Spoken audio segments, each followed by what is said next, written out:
हाल में आरबीआई ने रोजगार पर एक विस्तृत रिपोर्ट जारी की है।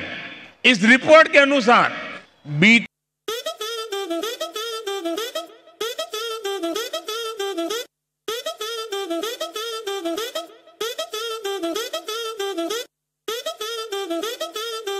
Welcome to all my subscriber to your boy Zaid Rashid this channel. So guys एक और एक वीडियो लाया हूं मोदी जी के ऊपर, क्योंकि जो पानी टपक रहा है, देश का जो इतना बड़ा बड़ा विकास हो रहा है, जिस विकास में ब्रिज गिरते जा रहे हैं, उस पे मैंने बहुत सी वीडियो लाया, तो उसी विकास के ऊपर एक वीडियो लाया हो गाइस। तो चलो पहले देखते हैं हम लोग इस वीडियो को और देखते हैं कुछ ओपिनियन रख सकते या नहीं रख सकते, या अभी भी हमको विकास के नाम पे सिर्फ ठुल्लू मिला है। तो चलो शुरू करते हैं आज का वीडियो। लेकिन उससे पहले अगर आप इस चैनल पे नए आए हो तो लाइक करो, सब्सक्राइब करो, शेयर करो। और गाइस अब आप लोग मेरे चैनल पे मेंबरशिप भी ले सकते हैं अगर आपको मेरी वीडियोस अच्छी लगती है, या अनभक्त के ऊपर, गोदी मीडियाज के ऊपर, क्योंकि मैं रोज एक नई वीडियो लेके आता हूँ भक्तों पे, गोदी मीडिया पे।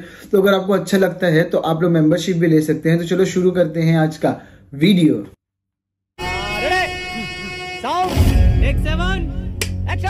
हाल में आरबीआई ने रोजगार पर एक विस्तृत रिपोर्ट जारी की है। इस रिपोर्ट के अनुसार बीते 3-4 सालों में देश में लगभग 8 करोड़ नए रोजगार मिले हैं। तो भैया सुना, मोदी जी कह रहे हैं बीते पिछले 3-4 सालों में देशवासियों को लगभग 8 करोड़ रोजगार मिले हैं। लल्लन भैया, ये मोदी जी बिल्कुल सही कह रहे हैं, क्योंकि 1 दर्जन रोजगार तो केवल मुझ अकेले को मिला है, और इसके अलावा 5-6 दर्जन रोजगार तो पड़ोसी और मोहल्ले वाले भी पा चुके हैं। लल्लन भैया, इतना झूठ तो भिखारी भीख मांगते वक्त नहीं बोलते जितना कि ये बीजेपी वाले भाषण देते समय बोलते हैं। क्योंकि बताओ, देश में 83% युवा बेरोजगार घूम रहे हैं, और मोदी जी कह रहे हैं पिछले 3-4 सालों में 8 करोड़ लोगों को बाल्टी भर भर कर रोजगार मिला है।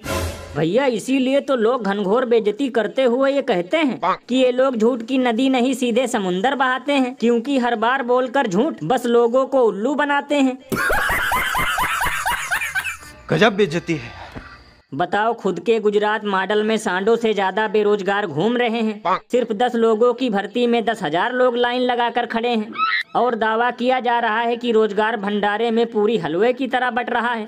ये बिल्कुल सही कहा आपने। वैसे भैया शुक्र है मोदी जी ने महंगाई पर कोई भाषण नहीं दिया, वरना इस पे भी यही कहते कि पिछले 3-4 सालों में महंगाई इतनी कम हो गई है कि अब कुत्ते भी बिरयानी का मजा लूट रहे हैं। और अभी तो रुको, क्लाइमैक्स अभी बाकी है। हे प्रभु, हे प्रभु, हे हरि राम कृष्ण जगन्नाथ प्रेमानंद, ये क्या हुआ? गलाव से पानी आ गया। ये सब क्या देखना पड़ रहा है? अच्छा है मैं अंधा हूँ। तो भैया देखा, अभी तक पानी में केवल बाइक, ऑटो, कार और लोग ही चलते थे, लेकिन अब इसमें ट्रेन भी दौड़ने लगी।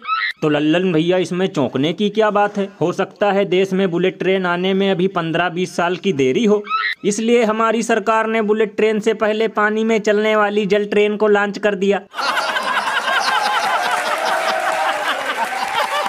क्योंकि लल्लन भैया, जब से 2024 का इलेक्शन हुआ है, तब से देश में एक अलग ही लेवल का अमृतकाल चलने लगा है। क्योंकि पहले केवल गांव, गली, मोहल्ले और सड़कों पर ही पानी भरा रहता था, लेकिन अब तो संसद भवन, रेलवे लाइन और यहाँ तक कि एयरपोर्ट पर भी लबालब पानी भरा है। भैया इसीलिए तो लोग घनघोर मजाक करते हुए ये कहते हैं कि बिना बीबी वाले व्यक्ति को लोग यहाँ किराए पर मकान नहीं देते, और हम लोगों ने थमा दिया है पूरा देश, तो भला क्यों नहीं जाएगी पानी में भैंस? सो गाइस, जैसा कि आप लोगों ने पूरा वीडियो देखा, सबसे पहले तो इस वीडियो का लिंक आपको डिस्क्रिप्शन में मिल जाएगा। अगर आपको ऐसा हंसना है और चीजें समझनी है तो आप लोग इस चैनल को सब्सक्राइब जरूर कर लेना। अब भाई ओपिनियन की बात तो यही है कि भक्तों से पूछना चाहता हूँ सवाल कि क्या हुआ? हमको तो विकास में चलो कुछ भी नहीं मिला, क्योंकि हम भक्त नहीं है। तुमको क्या मिल गया? तुम भी तो उसी जगह पे हो जहां हम खड़े हुए, तो फिर किस चीज की भक्ति?